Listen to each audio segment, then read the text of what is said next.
Man and Machine is brought to you by Highflex Mobile Hose Service, Shannons Insurance for Motoring Enthusiasts, and the following sponsors.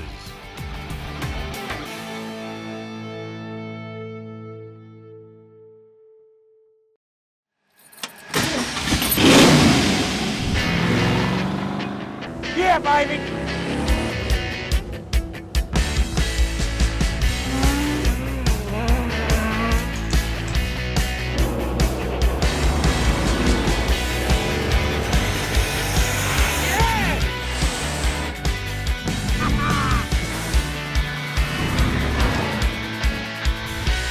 It's unbelievable!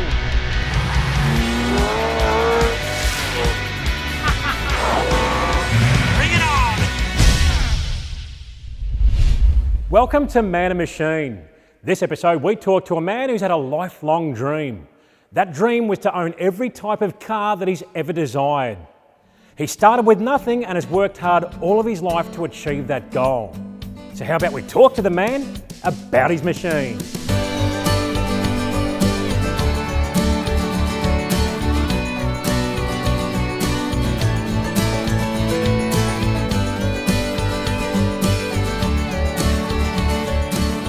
Terry Dowel, a passionate car enthusiast, loves everything on wheels.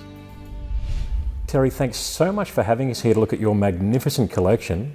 Where did it all start for you and cars? Dad bought a T-model Ford when I was about 12 or 13. My elder brother was 3 years older, and we lived on a creek, and around that creek we used to race around in this T-model. Graham wasn't happy with the speed, so he stripped the body off it, and then we became really involved in a lot of mechanical things like tractors and all the things you do on farms. I joined the bank in 1957, and my first car was a 1935 Ford Fastback.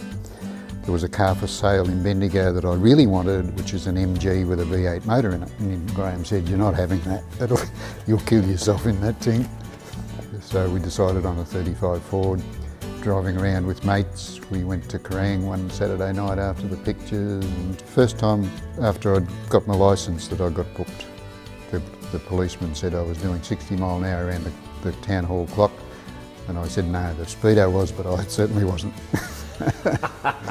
We just grew up with petrol in your veins. Terry, I've heard that you're a bit of a racer, and this Group N EH here looks like it means business. We were great fans of Norm Beachy, Calder, Sandown, you name it. And we've always loved the sound of an EH Holden. She's fairly full on. We've done a lot of hill climbs in it. Performs very well. We've won a few trophies in it. But the little minis always give you a hard time, especially on tight hill climbs. So the 179, is she pretty healthy? Yeah, 179 with the whole kit and caboodle, 3 Weber carbies. I've seen these in Group N spec make somewhere around 240 it's in horsepower. It's in that mark, yeah. There's nothing quite like the sound of the induction noise from a leather car. It's a spine-tingling experience with these old girls. If you can hear the induction over the exhaust, both sounds are good. You're into it. Yeah.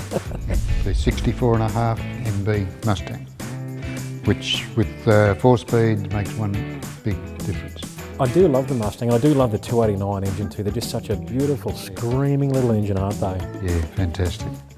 The last big race we had was at Bathurst, where we fortunately won the Australian Hill Climb Championship. So it was pretty exciting.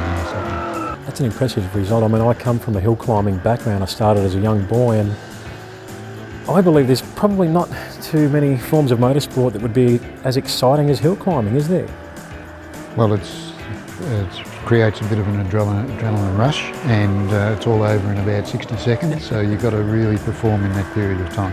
There's no room for mistakes. This to me looks like a car that may be reminiscent of the early Auto Union Grand Prix cars. Is it a replica? Yes, Malcolm Osler, who used to be the Jaguar Works team manager, very talented man. He designed it and built it himself. It's a Jaguar V12. Malcolm had it for sale at one of the Mall hill climbs with a little sign there for sale. I said, Malcolm, if it had dual wheels, I'd be interested. Like the real deal back in the day. Yeah. And because we see footage of the hill climbs in Germany and Europe with the dual wheels to get traction, because the tyres, they didn't have much surface area. You've usually got smoke coming off them too. Well, we can do that. We took it to Geelong Sprints a couple of years ago, and she smoked up 4 wheels. You had to control that because you wanted to do a reasonably good time. You want to get. So we did pretty good time. Yeah, a bit of both. And another car that was driven by Peter Brock, but this one was driven at Goodwood Festival, wasn't it, in England? HighFlex Mobile Hose Service, your complete hose breakdown and on-site service partner. HighFlex Mobile Hose Service offers a complete range of quality guaranteed hydraulic and industrial hose and fittings products. We also specialise in preventative maintenance programs such as on-site hose condition auditing, testing and compliance. With our national fleet of qualified technicians, you can rely on HighFlex Mobile Hose Service's rapid response to all of your needs. Call 1300 HighFlex, 24 hours, 7 days a week. Do you have a hydraulic background? Come and join the dynamic HighFlex team. Check out opportunities at www.highflex.com.au.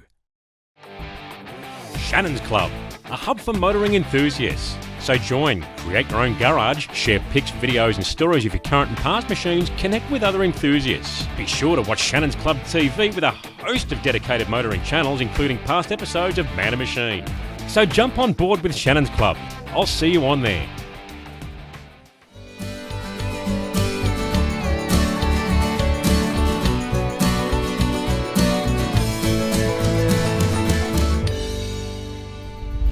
Terry, is this really what I think it is? Sure is. It's Peter Brock's paddock car. His paddock bomb. Gee, the real thing? The real thing, the one. Where did you pick it up? Phil Mundy had it. We're looking at Peter Brock in our museum. We thought because of his history in Australian racing, we need to do him justice. So we thought wherever we can put Peter in here, we will do so. I just can't believe that such a car would still exist. I would have thought something like that would be long gone. Yeah, well, apparently, from what Phil said, that it was hanging up in a warehouse in Moorabbin, and it was authenticated to be the real thing. Thank goodness for that, and thank goodness it didn't end up in the tip somewhere. Yeah, well, quite often these things do. This is really where it all started for Peter, didn't it? Yeah, it doesn't. There's no need for a brake pedal because it doesn't have brakes. No brakes? No. Wow. Peter inverted the springs at the rear end to get the body down low, to get the centre of gravity right for his thrashing around the paddocks. I think he's about 13 or 14, something of that order. That is absolutely And incredible. the Austin 7 that he started with, he took to it with an axe to cut the body off it to end up with a car that looks like this. I've heard also that the plank of wood was for his brother to sit on. Yeah, his brother used to sit on that plank of wood to get a free ride. Just puts another meaning on planking, doesn't it? It certainly does. It was happening long ago. Yeah. And I believe that's where his talents were originally established, through his ability to handle a vehicle, drifting through corners and gates, and learning to drive without brakes does put the pressure on and to develop abilities, which is really what established him as a race driver, I believe. And a replica of Peter Brock's A30. Roy Reeves built this, a Queensland race driver. The first replica was built by Peter Brock's brother and son. And I believe the engine was set back a fair way also. Yeah, right into almost beside the driver. The sports sedans back in the day, where people would build up homegrown cars out of all sorts of componentry, and you could do it on a budget.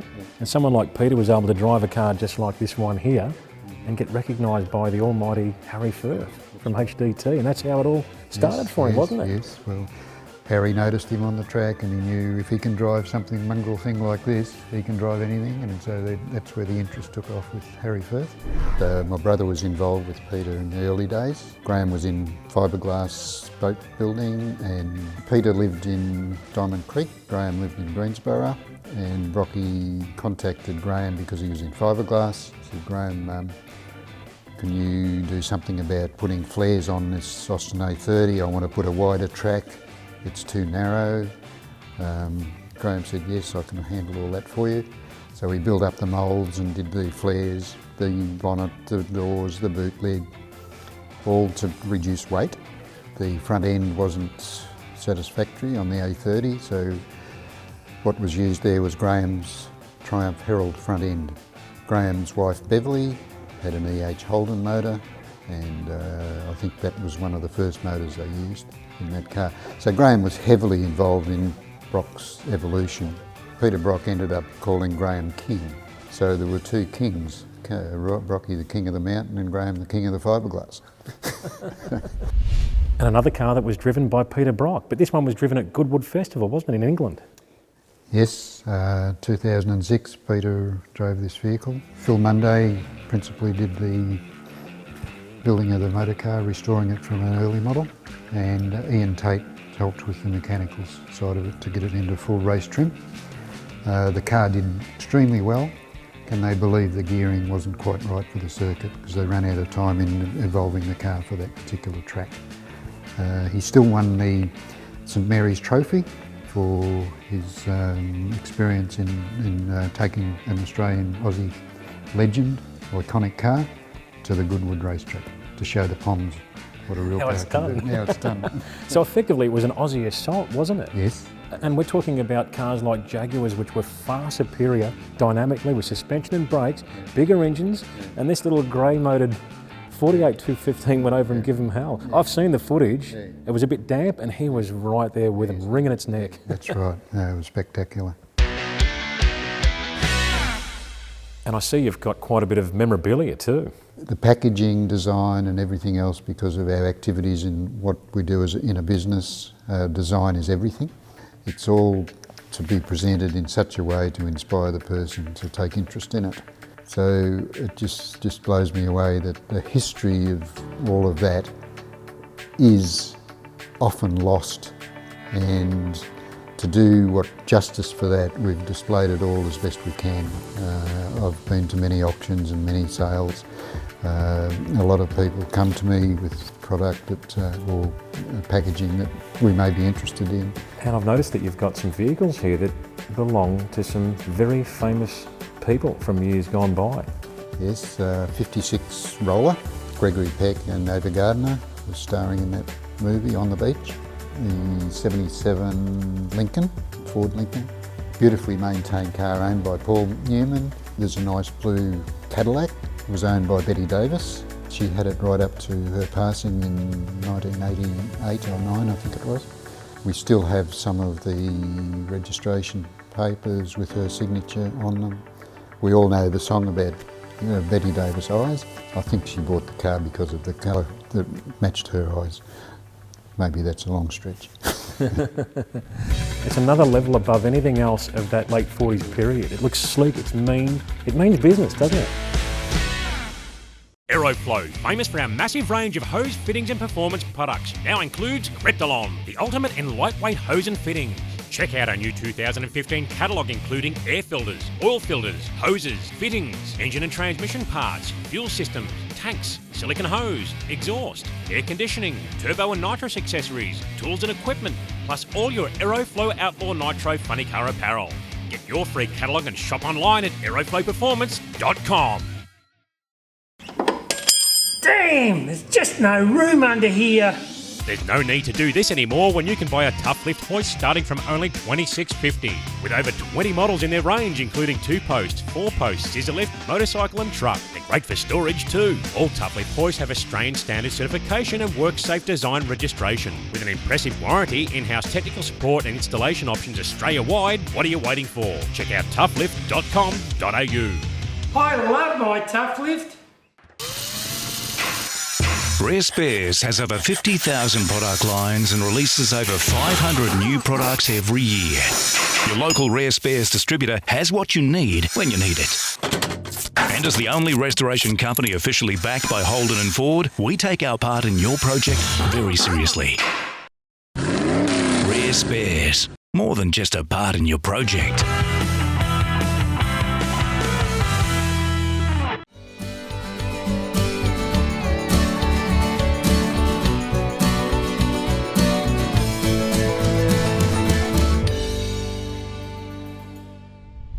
So Terry, I believe we're standing next to a 36 chord. Yes, this was originally sold into India. as a right-hand drive, very few built. It was sold to one of the richest men in the world at the time, well-known Maharaja. The Cord is a spectacular looking vehicle too. They're really innovative for their time, aren't they?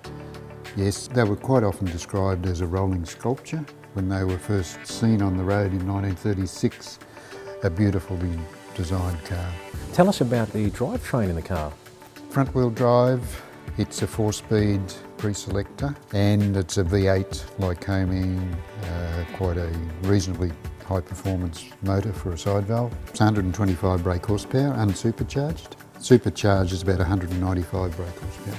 It's pretty good power for Pretty good power for it, say, and plenty of torque. Oh, they would have had massive Yeah, torque. massive torque. And it cruises along, sitting on about 2,000 RPM at about 65 mile an hour. Wow, so they had tall gearing. Yes, it was almost like the fourth was an overdrive. Okay, yeah, wow. There's a supercharged model, which is the Eleanor Blue Sportsman here. The vehicle was purportedly owned by George Putnam, who was the husband of Amelia Earhart, the aviator.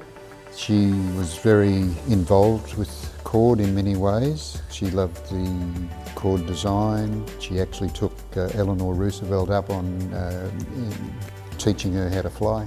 The colour is called Eleanor Blue, commemorating Eleanor Roosevelt's the relationship there. Terry, this vehicle looks absolutely spectacular. What do we have here?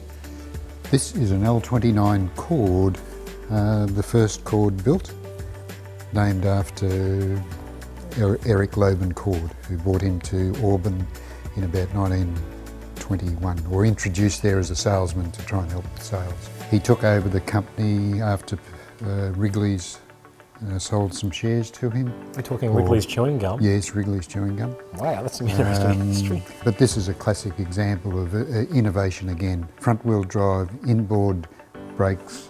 The engines, again, a Lycoming engine, a straight 8, plenty of torque. Cord was known for his sort of dressing up of vehicles for that time. That's how they stimulated their sales, by making cars look a little bit more attractive. Those that see it pretty much fall in love with it. I feel the same way. That's why I wanted to talk about it. It looks beautiful. Yeah. Terry, would I be right in saying we are currently standing in front of the jewel in the crown in your collection here, this 48 Tucker Torpedo? Yeah, well, this is I suppose, the pinnacle of collector cars if you're into the history of progress. And the Tucker was an astonishing attempt at producing another vehicle that had a lot of innovation. Rear engine, flat 6 motor. For the viewers out there that don't know much about the Tucker story, it's quite interesting, isn't it? It really is about one man, Preston Tucker, who wanted to create his own car and take on the giants in the automotive industry in the US. And he almost succeeded, didn't he? He called this project the first new car in 50 years. And he thought this was the first progressive car to have a lot of safety innovations and a lot of aspects to it. Inside there, he didn't like to have all the dashboard instruments and knobs and handles and everything sticking out. So he had a padded dashboard and like a capsule in there that the passenger could actually fly into in the case of a serious accident. He wanted disc brakes, but the thing he liked most of all was to have the engine down low at the back, because in a head-on smash or a big smash with a front engine car, usually the engine came in on you, and the idea of this, all the passengers would be safe. In the luggage compartment, you put your suitcases in the front and the spare wheels in the front. The other aspect to this, it has the Cyclops headlight, which turns with the steering as you're going around a corner. It will So it directs the light to where you're travelling, so you can see ahead. Yeah. It's so much, feels like a Porsche when you're driving it, and sounds like it when you accelerate. That flat 6, angry flat 6 sound. Angry flat 6. Yeah. It gets up and goes. How on earth it didn't get to make it into the market is quite a shame. It's amazing. I mean, the way I see it is that if I was one of the big automotive companies over there and I saw this car that was coming to production, I would be very, very concerned, because have a look at it. It's another level above anything else of that late 40s period. It looks sleek, it's mean. It means business, doesn't it? Yes, yeah. You've got 6 exhaust pipes hanging out the back. In 1947, 48, unheard of. Something I never thought I'd be doing. In fact, there's probably not too many people on this planet that would ever get the privilege to drive such a car. always wanted your very own muscle car or classic, then Image Classic Cars is your solution. Where pride, knowledge, quality and service counts for the ultimate experience. From award-winning concourse restorations to full custom builds, muscle cars to classics of all makes and models, right-hand drive conversions, even Australia-wide enclosed pickup and delivery for your pride and joy. Also currently taking orders for the spectacular Image Classic Cars Eleanor Mustang, custom built to suit your personal requirements. Image Classic Cars. Live the dream.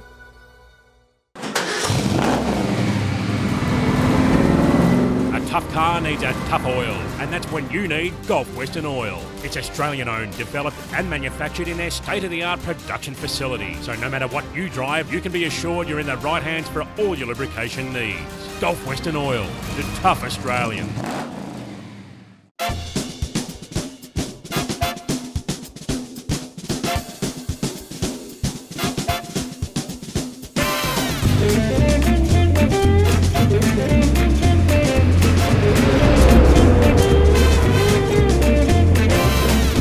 Well, at the moment I'm doing something I never thought I'd be doing. In fact, there's probably not too many people on this planet that would ever get the privilege to drive such a car. I'm driving a 48 Tucker. What an epic moment this is for me. A real iconic part of American automotive history. The car that happened but never really did go into production, sadly. Now, just to put this into perspective, if I look a little bit nervous, there's a very good reason for it. This car is worth a substantial amount of money, and no wonder because of its rarity. It's not worth $500,000, it's not worth even $1 million. It's worth $3 million, and no wonder because they only made 51 of these cars. And there's about 49 in existence today.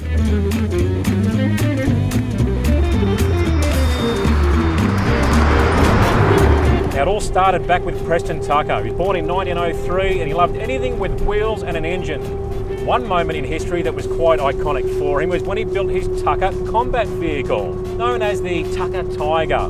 It was a heavily plated, high-speed combat vehicle that had a top speed of 115 mile per hour on tarmac and 65 mile per hour on dirt. It had a really unique and innovative gun turret on it too that he also designed. Now, the US Army didn't want it. They said it was too fast. They didn't believe that any such vehicle really needed to go any faster than about 30 or 40 mile per hour. Personally, I would have thought you'd want to get away from the enemy, and that would have been the perfect vehicle to do so. So they didn't take it. One good positive though was that the US Navy actually picked up his gun turret, and also the Air Force.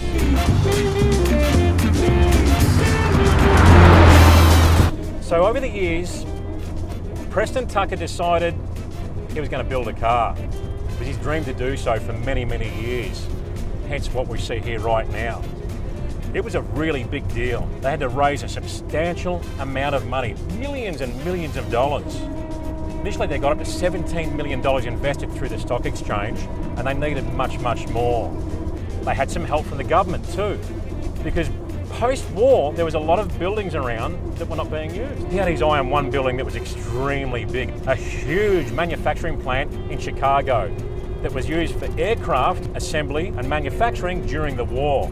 This building was actually the largest building under one roof in the entire world. Absolutely ginormous. And guess what?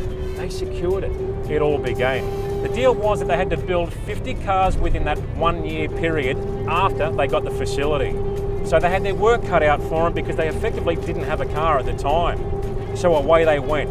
Everything was moving along well. There was a lot of work to do. They were building a very innovative car. This car was unique. It had a very streamlined design, and Preston had a lot of really innovative features that he wanted to apply to the production model. He wanted disc brakes, which weren't really around at that point in time, magnesium wheels. He wanted things like seatbelts, of all things. Seatbelts, can you believe that? He had a big argument with the board of Tucker Corporation because they said, if you tell the public your vehicle needs seatbelts, they're going to think it's unsafe. Is that crazy or what? Tucker was adamant to get seatbelts in the vehicles in production. This car here doesn't have them. It's a prototype.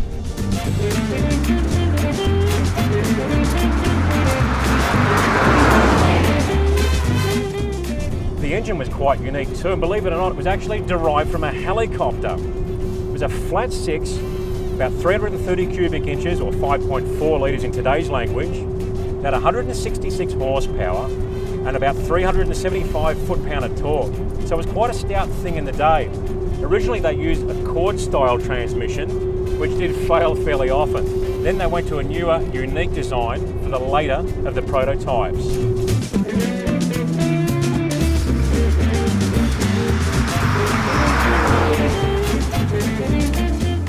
Now things were moving along at a fast pace for the Tucker Corporation, but things started to turn sour. They were well into building the prototypes and setting up the manufacturing plant.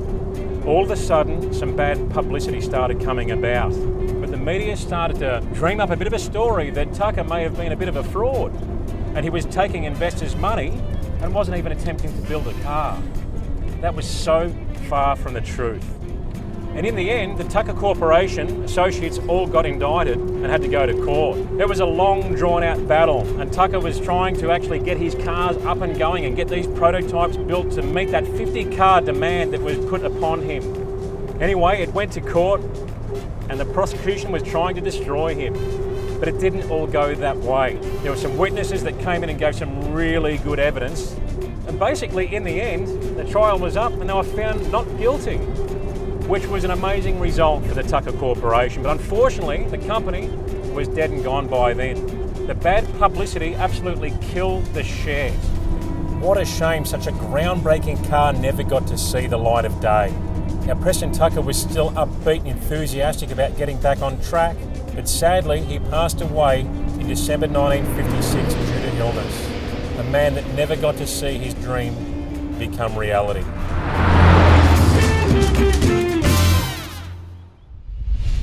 My final thoughts on this beautiful 48 Tucker. I'm absolutely blown away. This car was no fallacy.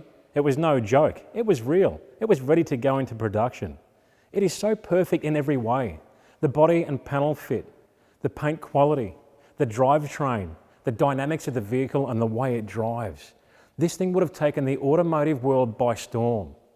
It would have had its opposition running scared. And I doubt very much whether they would have wanted to see this car on the market. It would have cost them a fortune in sales because this thing would have taken off like you wouldn't believe. And no wonder, have a look at the thing. This car here is a 1948 muscle car. It's sleek, it's low, it's exciting to look at, and it's got the performance to match. What a damn shame it didn't go through. And that's it for us with Season 3 of Man and Machine. We've had an absolute ball. Some amazing people and some amazing collections. We've been working very hard on an all-new Season 4, so keep an eye on our Facebook page and website for updates, and we'll see you again real soon.